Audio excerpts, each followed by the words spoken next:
Voter হালনাগাদ 2025 যে সকল কাগজপত্র লাগবেই। নাম্বার 1, জন্ম সনদ। ভোটার হওয়ার জন্য জন্ম সনদ অবশ্যই লাগবে।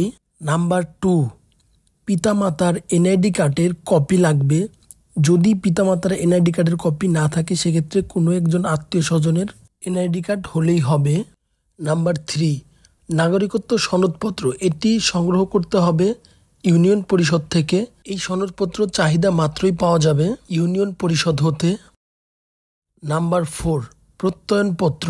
এই প্রত্যয়নপত্র ইউনিয়ন পরিষদ হতে চেয়ারম্যান অথবা মেম্বারের মাধ্যমে সংগ্রহ করতে হবে। নাম্বার 5, ইউটিলিটি বিল, যেমন বিদ্যুৎ, গ্যাস, পানি, এই ধরনের বিল। যদি এই বিলগুলো না থাকে সেক্ষেত্রে জমির খাজনা বা কর এর রসিদ দেখাতে হবে।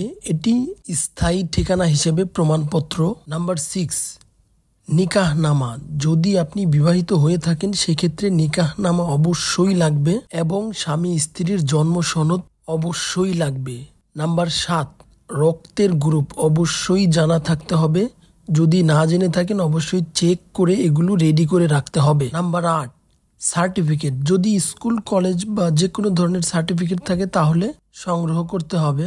অবশ্যই মনে রাখতে হবে বাড়ি বাড়ি ভোটার হালনাগাদ করার ক্ষেত্রে যে সকল কাগজপত্রগুলোর কথা বলা হলো অবশ্যই সেগুলো সংগ্রহ করে রাখবেন। তাহলে ঘরে বসেই কোনো ধরনের ঝামেলা ছাড়াই ভোটার হওয়া সহজ সম্ভব হবে।